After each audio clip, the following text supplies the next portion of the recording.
Image संवादका प्रायोजक Berger Silks. Luxury, smooth and unique textures. Haridwar.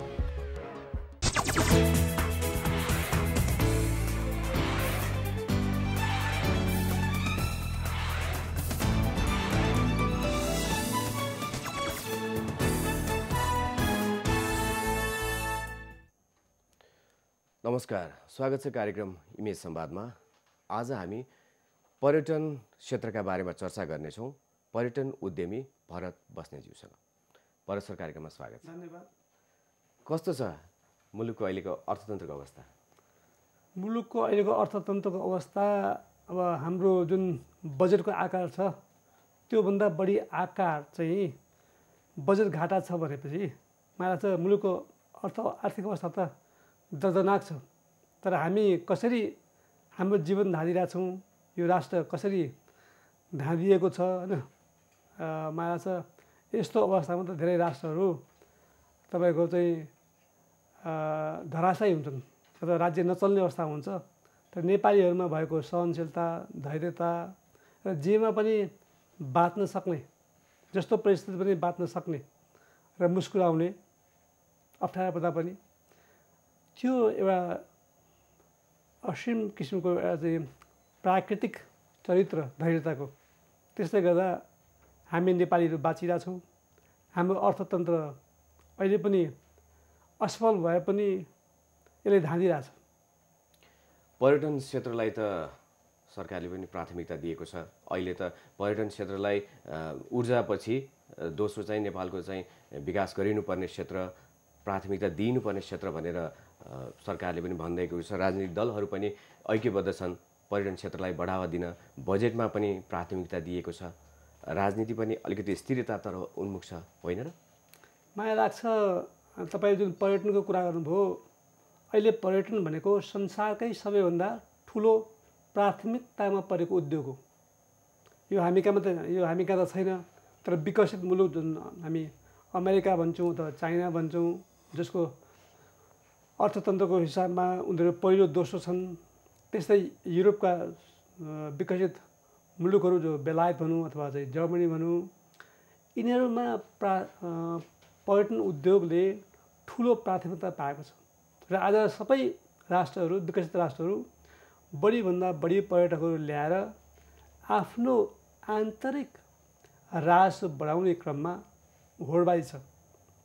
मलाई लाग्छ नेपाल भन्नाले नेपालको राज्य व्यवस्थामा रहेकाहरूले पर्यटन उद्योगको जुन अहिलेको जुन अवस्था छ त्यसलाई हेक्का गरेकै छन्। त्यसले गर्दा यो त तपाईँले भने पनि यो अहिले पनि प्राथमिक उद्योगमा पर्दैन। अब त्यो बोली वचनमा परे अर्कै कुरा हो, तर व्यवहारमा अहिले पनि यो उद्योगको रूपमै यसलाई अहिले प्राथमिक उद्योगको रूपमै यसलाई चाहिँ अङ्गीकार गरिएको छैन। हजुर, कुल गार्हस्थ्य उत्पादनमा पनि भनेको जति योगदान हुन नसकेर पनि होला प्राथमिकता नपरेको। तर सरकारले त यसपालि बजेटमा पनि पर्यटन क्षेत्रका लागि धेरै राम्रा कार्यक्रमहरू ल्याएको छ। होटल सङ्घ नेपालले विज्ञप्ति जारी गरेर एकदमै स्वागत गरेको थियो। सबभन्दा पहिला निजी क्षेत्रका सङ्गठनहरूमध्ये होटल सङ्घले चाहिँ एकदमै खुलेर स्वागत गरेको थियो, पहिला स्वागत गरेको थियो। अब मलाई लाग्छ अहिलेको जुन अवस्था छ, वर्तमान अवस्थामा झन्डै 30 देखि 40 लाख हाम्रा युवा पुस्ताहरू आज खाडी मुलुकमा अथवा मलेसियामा अथवा विभिन्न राष्ट्र गएका छन् र पर्यटन उद्योगले ठुलो रोजगार सृजना गर्न सक्छ। र यदि साँच्चै नै हामी पर्यटन उद्योगबाट, जस्तो अब दुईवटा ठुलो देशहरू हाम्रो चाहिँ छिमेकी छन्, चीन, भारत, जसको जनसङ्ख्या 2 खरबभन्दा पनि बढी छ। ती 2 खरब नै मान्छे त यात्रा गर्न सक्दैन, तर त्यसमा ठुलो सङ्ख्यामा जुन मान्छेहरू चाहिँ भ्रमण गर्न सक्छन्, तिनै मान्छेलाई मात्रै हामीले निम्त्याउन सक्यौँ भने पनि मात्र ती 40 लाख मान्छेलाई हामीले फर्काउनु पर्ने हुन्छ। त्यही त्यो हदको राज्यले प्राथमिकता दिएको चाहिँ म देख्दिनँ। र अहिले हामी विशुद्ध रूपमा बाहिरबाट आएको जुन पुँजी छ, हाम्रा युवाहरूले आर्जन गरेको, त्यो पुँजीबाट अहिले पनि यो देश धानिएको छ। म एउटा साधारण उदाहरण दिन्छु। म अस्ति चाइना गएको थिएँ। चीनको त्यहाँ फोर्बिडन सिटी भन्ने छ, टिएनमेन स्क्वायरको पछाडि। त्यहाँ मात्रै लाखौँ पर्यटक र आन्तरिक पर्यटकहरू त्यहाँ भ्रमण गर्छन्। त्यसको वर्षको आम्दानी 36 अरब भन्दा बढी छ, 36 अरबभन्दा बढी छ। जबकि नेपालको सम्पूर्ण पर्यटन उद्योगबाट आउने राजस्व सायद त्यस्तै 40 अरबको हाराहारी हो। तर 36 अरब चाहिँ बाहिर जाँदैन, त्यसमा खर्च हुँदैन। तर हाम्रो 40 अरब आर्जन गर्नलाई हामीले भने त्योभन्दा बढी नै अथवा त्यही हाराहारीमा त्यो पैसा फेरि हामी बाहिर पठाउँछौँ। अझै त्यो जुन रहनुपर्ने रकम हो त्यो नेपालमा नरहेपछि त्यसबाट त नेपाललाई फाइदा भएन। त्यहाँ मलाई लाग्छ हामी पर्यटनको कुरा गर्ने हो भने यो देशको जब जन्म भयो, गोर्खाबाट जब पृथ्वीनारायण शाहले एकीकरण गर्नुभयो र त्यति बेला भनियो कि यो सबै जातको साझा फुलबारी हो। जी एउटा विविधता, सांस्कृतिक विविधताको राष्ट्र हो र यसको जुन भूगोल छ तराईदेखि पहाडसम्म र यो भूगोलको जुन विविधता छ त्यसमा भएका वनस्पतिको विविधता छ, त्यसमा भएका अन्य चाहिँ जीव जन्तुको विविधता छ। त्यो हेर्ने हो भने यो संसारकै एउटा अलौकिक स्थल हो जहाँ बुद्धको चाहिँ जन्म भएको छ, जहाँ विश्वभरि शान्तिको एउटा सन्देश फैलिएको छ। संसार आज अशान्त छ, पछि शान्तिको खोजी गर्न आउने यहाँ धेरै भनौँ न अहिले झन् करिब 126 भन्दा बढी जात जातिको बसोबास छ। त्यो मिश्रित बसोबासमा भाइचाराको जुन अवस्था छ, सांस्कृतिक विविधतामा जुन अनेकतामा एकता थियो र यी सब कुरा हेर्ने हो भने त नेपालले राम्रो मूल्यमा पर्यटकहरू भित्र खालि पर्यटक सङ्ख्या न राम्रो मूल्यमा मूल्य चुकाएर पर्यटकहरू आएर गुणस्तरीय पर्यटक आगमन गराएर ठुलो सङ्ख्यामा देशलाई आम्दानीतर्फ उन्मुख गराउन सक्थ्यो, ठुलो रोजगार दिन सक्थ्यो। आज घर घरमा पर्यटकहरू आउँथे। र अर्को कुरा त कुनै पनि राष्ट्रले पर्यटन उद्योगलाई दीर्घकाल रूपमा अगाडि बढाउने हो भने त्यसको पहिलो कुरा त्यसले आफ्नो वायु सेवा निगम, वायु सेवा उसको चुस्त हुनुपर्छ। नेपालमा जहाज छैन। भनेपछि आज जति पनि खाली मुलुकहरूबाट जहाज आएका छन् अथवा अन्य मुलुकबाट जहाजहरू आएका छन्, तिनले अब हामी एयरपोर्टमा गयौँ भने पर्यटकको सङ्ख्या कम त छौँ। जस्तो म कहिलेकाहीँ एयरपोर्ट जाँदाखेरि म आफूलाई पनि म अवाक सम्झिन्छु, म छक्क पर्छु। त्यहाँ पर्यटकहरूको न्यूनतम सङ्ख्या हुन्छ तर ती सबै मानिसहरू को छन्? यात्रा गर्ने नेपाली छन्। तर ती नेपालीहरूलाई कसले आवतजावत गराउँछ? बाहिरका वायु सेवाहरूले। म्हणजे आज नेपालीहरूबाट विदेशी वायु सेवाहरूले ठुलो आम्दानी गरेका छन्।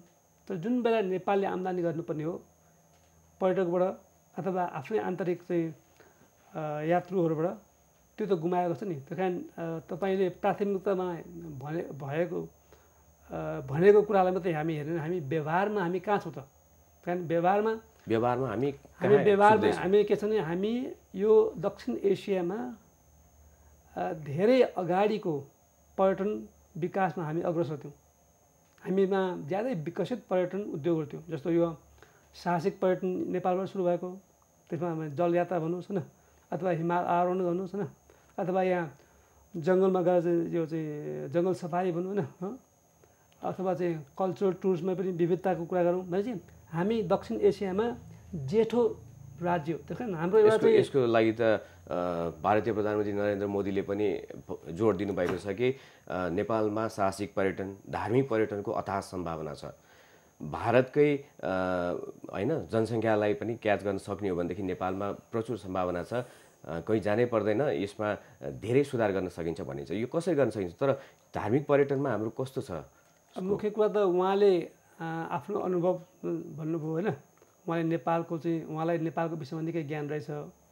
त्यही त्यो कुरा उहाँले अस्तिको सम्बोधनमा त्यो कुरा राख्नुभयो। तर हाम्रा नीति निर्माताहरूलाई यिनीहरूले नेपाल चिनेकै छन् जस्तो लाग्यो मलाई। होइन, अस्ति उहाँले चिनाइदिनु भयो। नेपालको स्रोत साधन, नेपालमा भएको जनशक्तिकै कुरा गर्नुभयो, नेपालमा भएको चाहिँ अन्य कुरा हो। भनेपछि हामी नेपालीलाई हाम्रा नीति निर्माताहरूलाई नेपालसँग के छ नेपालीसँग के छ त्यो कुरा थाहा नभएपछि राज्य व्यवस्थामा हात किन हालेको? राज्य व्यवस्था भनेको जटिल कुरा हो नि। त्यहाँदेखि म के भन्छु भने पहिला कुरा जुन राष्ट्रले राष्ट्र निर्माणका क्रममा पुर्याएका पूर्वजहरूको योगदानलाई अवमूल्यन गर्छ। जस्तो पृथ्वीनारायण शाहको शालिग ढाल्छन्, पूर्वजहरूलाई बदनाम गर्छन् सामन्तको नाममा, तिनीहरूमाथि कठोर प्रहार गरिन्छ भने त्यो राष्ट्र अगाडि बढ्दैन। त्यो राष्ट्रका जनताहरू त्यो इतिहास हो।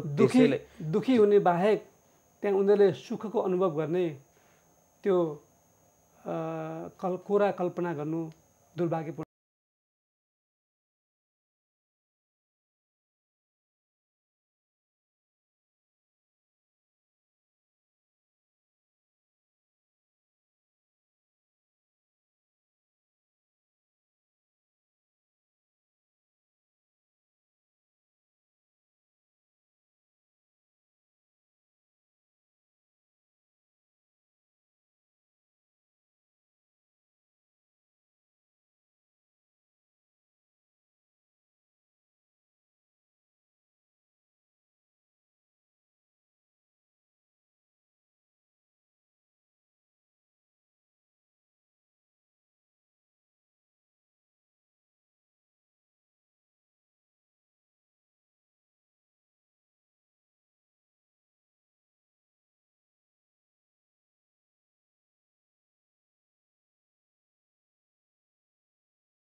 जेठो राज्य पर्यटनमा पनि हामी सबैभन्दा अगाडि सुरु गरेको भन्यौं। सम्भावना पनि अथाह छ। राजनीतिक पनि स्थिरतातर्फ उन्मुख हुँदै थियो। तर जुन कोरिया जानको लागि EPS दिनको लागि जुन लाइन देखियो, जुन तछाड मछाड देखियो, त्यसले गर्दाखेरि चाहिँ युवामा अझै पनि देशमा केही हुन्छ, यहीँ केही हुन्छ, यहीँ गर्न सकिन्छ भन्ने विश्वास चाहिँ अझै पनि पलाउन नसकेको जस्तो देखियो।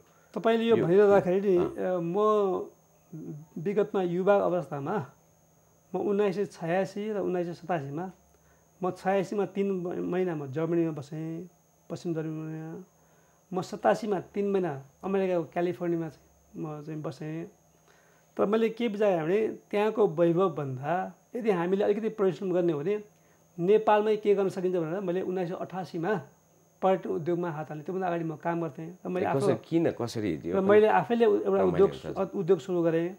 र मैले यो माओवादीको हत्या हिंसा अलिकति उपल्लो स्तरमा नआउँदाखेरि करिब 600 जना मान्छेलाई मैले रोजगार सृजना गर्न सकेको थिएँ। ती 600 जना मान्छे बाहिर जानु परेको थिएन, उनीहरूको परिवारले बाहिर जाने कल्पना गर्नु परेको थिएन। र मलाई लाग्छ यदि मैले ठम्म्याएको हो र यो राष्ट्र निर्माणको बेलामा पृथ्वीनारायण शाहको जुन छ एउटा चाहिँ जडीबुटीको निकास होइन, अर्को कुरा यो सांस्कृतिक विविधता र चाहिँ यो यहाँको सुन्दर भू बनोटलाई हेर्दाखेरि हामी यहीँबाट वैभवशाली बन्न सक्छौँ भनेर म एउटा चाहिँ त्यो अभियान लिएर म चाहिँ सुरु गरेँ र मैले वातावरणीय संरक्षणदेखि धेरै कामहरू गरेँ। तर जब यो 51 साल 52 सालदेखि जुन राज्यमा राजनीतिका नाममा हत्या हिंसा गरियो र त्यो पनि जुन एउटा चाहिँ त्यति बेलाको 47 सालको संविधान जो सबैले नेपालको उत्कृष्ट संविधान भनेका तिनीहरूले पछि गएर त्यही उत्कृष्ट संविधानलाई झन्डै च्यात्नु पर्यो। च्याति त अझै पनि सकेका छन्। मैले चाहिँ मलाई एउटा भनाइ छ नि नेपालमा उखान्छ नि, नाच्न नजान्नेलाई जहिले पनि आँगन टेढो हुन्छ। तर नाच्न जान्नेले टेढो आँगनमा पनि कुशलतापूर्वक नृत्य प्रदर्शन गर्न सक्छ। त्यही कारण अहिले हाम्रा जति पनि राजनीतिक दलका नेताहरू हुन्, कार्यकर्ता हुन् अथवा राजनीतिक रूपमा यिनीहरूमा मुलुकलाई समृद्ध बनाउने, मुलुकलाई स्थायित्व दिने, नेपालीहरूलाई नेपालमै सम्पन्न बनाउने भित्र दृढ चाहिँ त्यो भावना छैन। म राजनीतिक रूपमा पनि धेरै मान्छेहरूसँग उठबस गर्छु। म त वास्तवमा पृथ्वीनारायण शाहको एउटा अभियानको रूपमा म अभियन्ताको रूपमा म हिँडेको छु। त्यहाँदेखि म यो हरेक कुरा पर्यटन उद्योग होस् अथवा कृषि उद्योग होस्, हरेक उद्योगलाई म उहाँसँग जोड्छु होइन जोड्छु र त्यो जोड्दाखेरि म अहिले भइरहेका विद्युत वर्गहरू अथवा विभिन्न क्षेत्रमा चाहिँ अब नेपाललाई कायापलट गराउनलाई हामीले विदेशी सहयोग बाहेक गर्न सक्दैनौँ भने म चाहिँ जबसम्म हामी आफ्नो खुट्टामा उभिन खोज्दैनौँ विदेशीले चम्चाले खुवाएको भरमा होइन हामी अगाडि बढ्न सक्दैनौँ त्यसको लागि सबैभन्दा राम्रो उसको तपाईँले पर्यटन क्षेत्रलाई देख्नु पर्यटन एउटा हो त्यो मात्रै होइन यो सबैभन्दा अब पर्यटन सँगसँगै पर्यटनमा कृषि यो म चाहिँ भन्छु यो पर्यावरणीय चाहिँ यो पर्यावरणीय पर्यटन भन्छु अनि अर्को चाहिँ अब हामी पर्यापर्यटनको अवधारणा पनि तपाईँले ल्याउनु भएको थियो यो कस्तो हो यो अहिले मैले चाहिँ व्यावहारिक रूपमा चाहिँ लागू गरिरहेको छु होइन जस्तो त्यसमा भन्दाखेरि सकेसम्म नेपालीहरूलाई फाइदा गर्नुपर्छ नेपाली हस्तकलाको सामानहरू प्रयोग गर्नुपर्छ बाहिरबाट आयातित सामान कम्ती आयात गर्नुपर्छ र स्थानीय वस्तुलाई चाहिँ बढी चाहिँ प्रोत्साहन दिनुपर्छ स्थानीय रोजगार भनेको स्थानीय भनेको चाहिँ अब जुन जुन ठाउँमा छन् त्यो ठाउँमा त्यो रोजगारको लागि चाहिँ उनीहरूलाई क्रियाशील गराउनुपर्छ भन्ने हिसाबमा छ र यो आएको पैसा नेपालभित्र रहोस् जसरी पानी परेपछि जमिन भिज्यो भने पो भोलि आवश्यक पर्दा चाहिँ पानी तान्नु मिल्छ नि त आएको पानी सबै बाहिर बगाएर गयो भने त त्यो पानी आयो तर भलबाट गयो भने भोलि हामीले चाहिँ सुखायाममा पानी तान्न खोज्यो भने त पानी हुन्न प्राकृतिक रूपमा जुन पर्यटन क्षेत्रहरू छन् त्यस्तै प्राकृतिक रूपमा रहिरहनुपर्छ भन्ने भनाइ हो यसको प्राकृतिक रूपलाई नबिगारिकन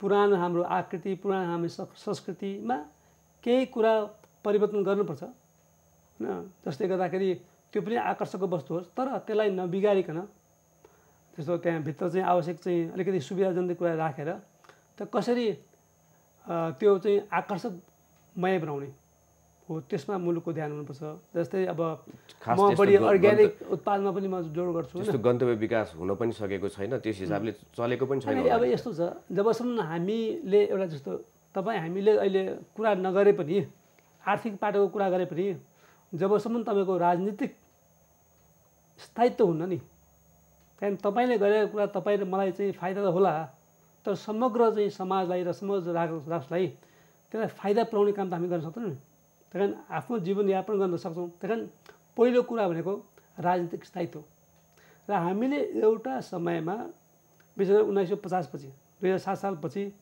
हामी पछिल्लो क्रममा 2045-46 को जनआन्दोलनपछि 47 सालमा नेपालले एउटा फराकिलो बाटो कोरेको थियो म गोरेटो भन्दिनँ एउटा मूल बाटो तय गरेको थियो जुन मूल बाटोको चाहिँ राष्ट्रको एउटा नीति हुन्छ अथवा चाहिँ कानुन हुन्छ मूल कानुन त्यसलाई हामीले 2047 सालको संविधान भन्थ्यौँ त्यो मूल कानुनमा संसारका सबै विकसित मुलुकहरू जसले प्रजातान्त्रिक अभ्यास गर्छन् त्योभन्दा पनि अझ विकसित र उन्नत खालको हामीले संविधान निर्माण गरेका थियौँ त्यसमा सबै दलहरू चाहिँ त्यसमा चाहिँ सहभागी थिए यो पछिल्लो क्रमको एमावधिसम्म सहभागिता थियो त्यति बेला पहिलो आम निर्वाचनको चाहिँ त्यस्तो ठुलो दल भएको थियो फेरि पनि संविधान बनाउँदैछौँ त्यसका राम्रा कुराहरू त सबै ल्याउनुपर्छ होला तपाईँहरूबाट पनि निजी क्षेत्रबाट पनि पहल हुनुपर्छ होला राम्रा कुराहरू त सबै राख्नु पर्यो तपाईँले भन्नुभयो हामीले देख्यौँ नि पहिलो संविधान सभाको निर्वाचन भयो त्यो संविधान सभाले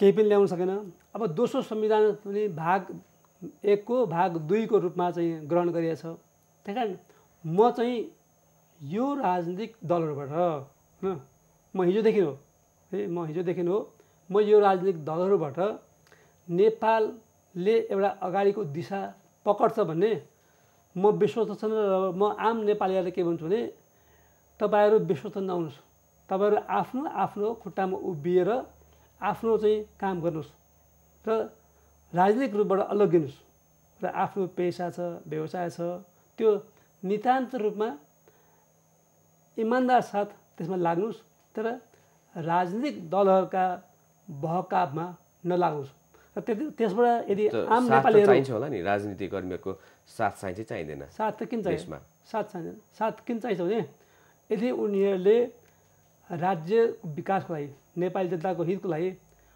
असल नीति निर्माण गर्छन् भने त उनीहरूले सहयोग गर्ने हो त्यसबाट हामी साथ चाहिन्छ तर उनीहरूले असल नीति निर्माणको लागि एजेन्डा सेट गर्नु पर्यो, त्यसको लागि पहल गर्नु पर्यो। निजी क्षेत्रका सङ्गठनहरूले पनि सङ्गठित हुने कारण त त्यसकै लागि पनि हो। तर निजी क्षेत्रका सङ्गठनहरू बढी धेरै राजनीतिकबाट प्रेरित भए हुन थाल्यो होइन? तपाईँ ठिक भन्नु हो। आज के छ नि तपाईँको राजनीति गर्ने त राजनीति गर्ने हो, तर यसको सकारात्मक पहलका लागि भन्दा पनि आफ्नो कुनै बाहुबलको लागि आफ्नो क्षेत्रमा चाहिँ केही हुन लाग्यो भनेदेखि चाहिँ आफ्नो स्वार्थको लागि चाहिँ सब एकजुट हुने, हडताल बन्द सन्द सबैमा उत्रिने होइन, र विभिन्न संस्थाहरू महिनौसम्म बन्द गर्न पनि सक्ने।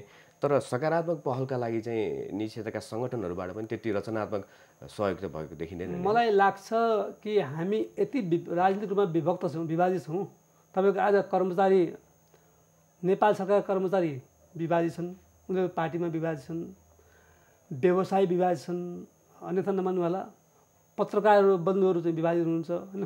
हो त्यहाँदेखि आम जगत तपाईँको राजनीतिमय भएको छ, कि त्यो कङ्ग्रेसको मान्छे छ, त्यो कि एमालेको छ, कि त्यो माओवादी छ, कि अर्को पार्टी। किनभने यदि ऊ लागेन भने उसको वृत्ति विकास हुन्न भन्छ।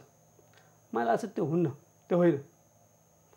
निष्पक्ष रूपमा आफूले जानेको जुन कर्म छ त्यो कर्ममा निरन्तर लागिरहने हो र अर्काको भरमा नपर्ने हो, अर्काको लैलैमा नलाग्ने हो भने हाम्रा यति धेरै खेत बारी पाखा डाँडाहरू छन्, त्यहाँ हामी हिरा फलाउन सक्छौँ।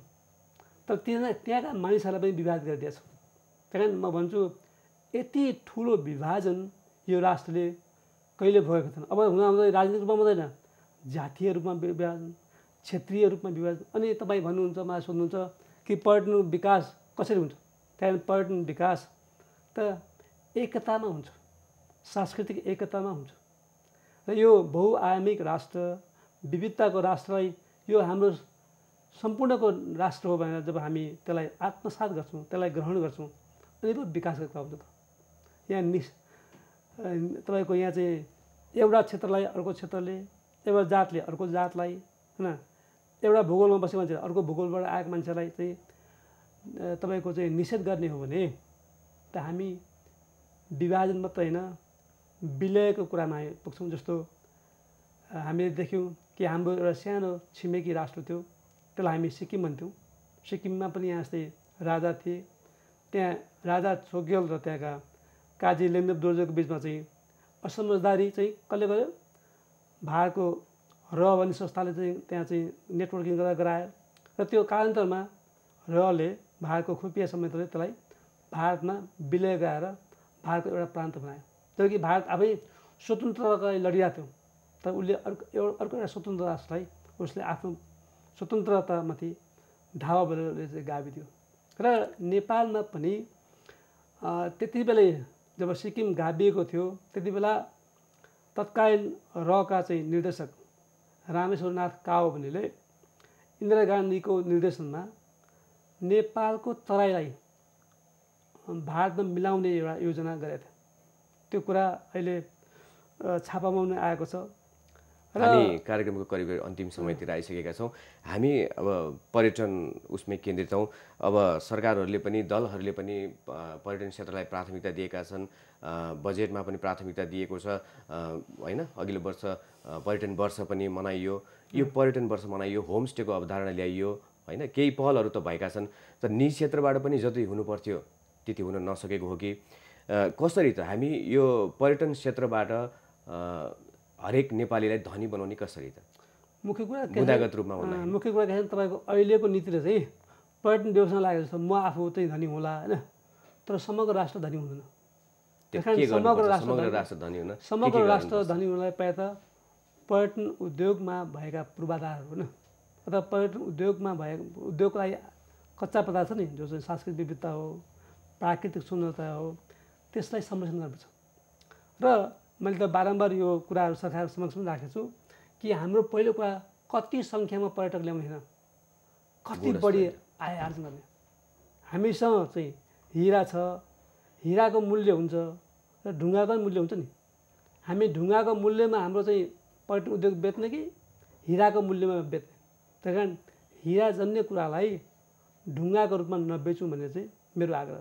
त्यसको लागि चाहिँ नीति निर्माण चाहिन्छ र प्रति पर्यटक यहाँ आउँदाखेरि कतिसम्म खर्च गर्नु छ, उसलाई खर्च गर्ने अवस्था सिर्जना गर्नुपर्छ। त्यसै त्यही अनुसारको हाम्रो खर्च गर्ने बसाइ अवधि बढाउनु बढाउने, पर्यो। त्यसको लागि के हुनुपर्छ त? त्यसको लागि त लगानी पहिला हुनुपर्छ।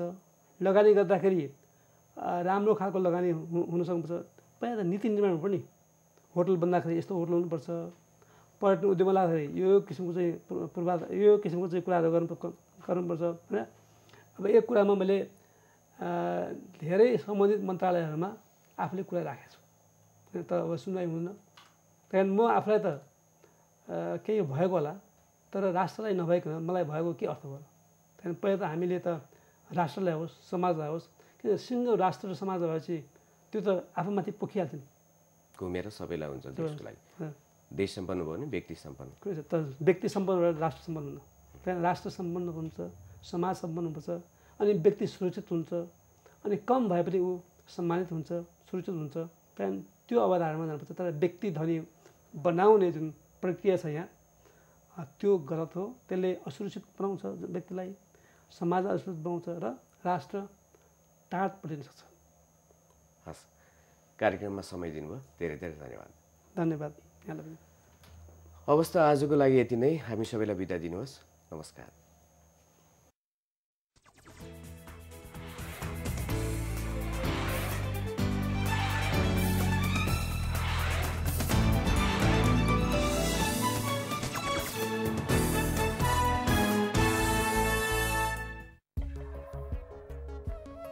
इमेज संवाद का प्रायोजक Burger Silk.